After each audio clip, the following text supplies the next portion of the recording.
एक मध्यम वर्गीय परिवार के एक लड़के ने 10वीं की परीक्षा में 90% अंक प्राप्त किए।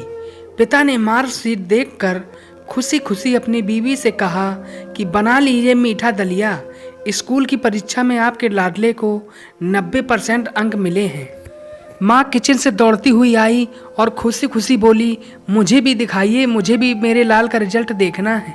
उसी बीच लड़का फटाक से बोला, बाबा उसे रिजल्ट कहाँ दिखा रहे हैं, क्या वह पढ़ लिख सकती है, वो तो अनपढ़ है।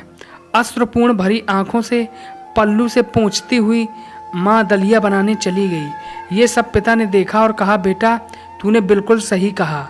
जब हमारी शादी हुई तो 3 महीने के अंदर ही तुम्हारी माँ गर्भवती हो गई।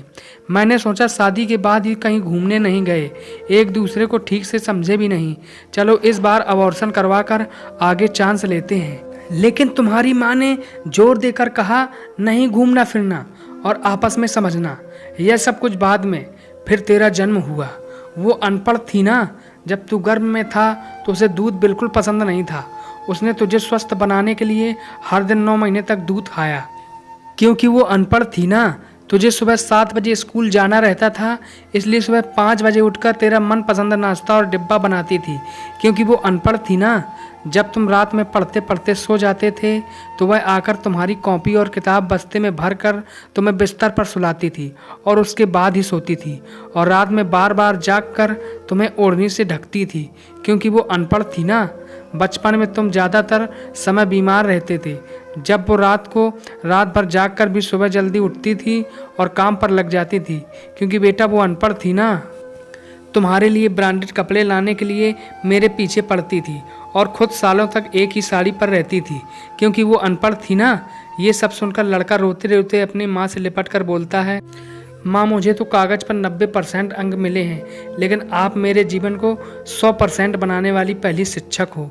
माँ मैं आज भी अशिक्षित हूँ और आपके पास PhD के ऊपर भी उच्च डिग्री है। क्योंकि आज मैं अपनी माँ के अंदर छुपे हुए डॉक्टर, शिक्षक, वकील, ड्रेस डिजाइनर, बेस्ट कुक, इन सभी के दर्शन कर लिए। माँ मुझे क्षमा कर दीजिए। बेटा जो आपकी नज़र में पढ़े लिखे लोग हैं ना, वो सबसे पहले अपना स्वार्थ और मतलब देखते हैं, लेकिन आपकी माँ ने आज तक कभी नहीं देखा। क्योंकि अनपढ़ है ना वो खाना बनाकर और हमें परोस कर कभी कभी खुद खाना ही भूल जाती है।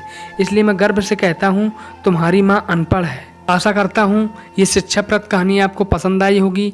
यदि कहानी पसंद आई हो तो लाइक शेयर करना बिल्कुल भी ना भूलें। इस पर आपकी क्या राय है हमें कमेंट करें। यदि चैनल में नए हैं तो चैनल को सब्सक्राइब करें। कहानी सुनने के लिए धन्यवाद।